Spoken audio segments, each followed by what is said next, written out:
Well, hello again. It's about 12:15 here on Thursday morning. After today, we actually only have 2 days left here in the orphanage because we're going to be going to the villa, the guest house that they have set up on Sunday after we're done with church, and then from there to the airport on Monday because we have a pretty early morning flight on Monday. It leaves at 9:40, and if we were to leave here on Monday morning, we'd have to probably leave at like 2 or 3 in the morning and able to, first of all, get there in time, get through customs, all that kind of stuff. So that's why we're staying at the villa, which is a little bit more closer to Port-au-Prince on Sunday. But yeah, I don't think I did a video update yesterday, so I just kind of wanted to, I know I shot a couple videos when we were in Laquil, but I just wanted to just kind of share a little bit of what we did. You know, we ran the mobile clinic for the children. We ended up seeing 95 throughout the course of the day. At the clinic, they saw about 40 or so. It was a little bit slower at the clinic, so we had a little over 130 people that we saw yesterday, in addition to about 110 that we saw the first day. So we've seen a couple hundred patients so far. Today it's a little bit more slow at the clinic too, which it's kind of interesting.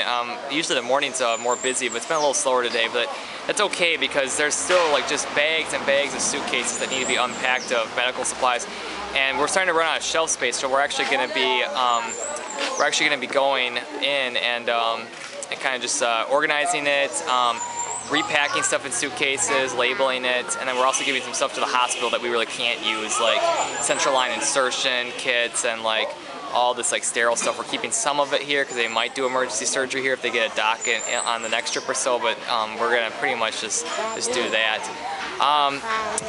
Yesterday was an interesting experience. I would say one of the hardest things, you know, about this whole situation of being here and helping is you're just putting a band-aid on stuff. I don't know if I said it in a previous video. I know I've said it in my journal. It's kind of like putting a band-aid on a hemorrhage, so to speak.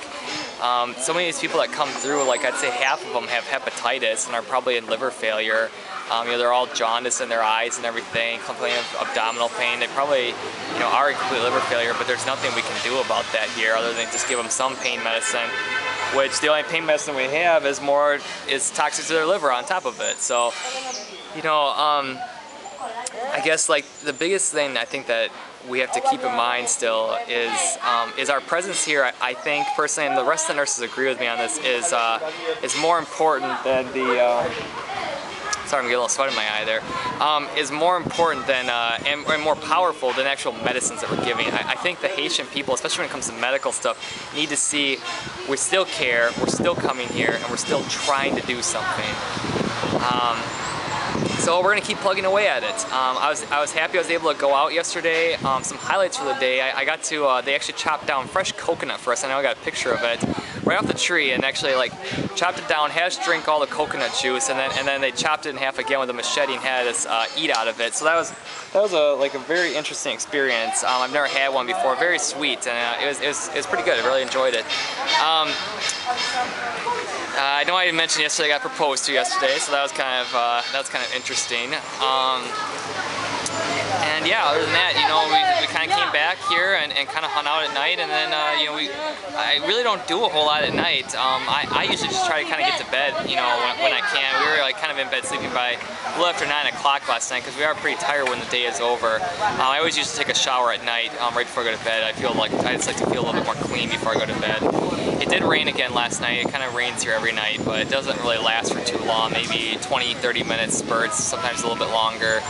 So you know, it did rain a little bit, but that's you know, that's what it is here. Our tents stay dry. We're very blessed and fortunate. That's not really true for many of the Haitians. So we're going to be giving these tents away when we end our trip, and actually they're gonna the people who will get them are going to be pretty fortunate because these tents are pretty high quality tents that don't get flooded. So so yeah, we did that last night. Tonight, every night Scott's taking some people out to go to the refugee camps just to see it. He's taking about 3 or 4 at a time, and they distribute some stuff. So we'll be going, I don't know if I'll be going tonight or if it'll be tomorrow or Saturday, but every person will get a chance to go out, so we'll see if I have that experience later tonight. but yeah, other than that, you know, today's going pretty well. It's a little slower day at the clinic, but you know, we just do everything we can. I mean, it's like I said, you know, it feels like it's not much, and it's hard knowing that so many of these people are, you know, aren't going to make it. You know, there's a lot of people that come through here that I truly think will probably die within a year or two. I would say probably, if I had to give a rough estimate, I would say probably at least half, because so many of the children that come through are malnourished and come in with these hunger pains, and some people are in liver failure, and like a lot of these people have different, you know, some of these people have different cuts and scrapes, and we're just trying to keep it from not getting infected and preventing sepsis. There's some people with suspect malaria, but we only have malaria pills to give, or malaria medication to give for children, not really adults. And you know, there's just different antibiotics. We really don't have antibiotics for the children that we think that might have infections, so we have to really be cautious about giving them antibiotics. So, you know, it's tough in that way, but at the same time, you know, we just try to keep our motto going, one patient, one day at a time, and just trying to make even just a little difference. So anyway, that's kind of the update from here. We'll see you later, and you know, I'll definitely be updating later.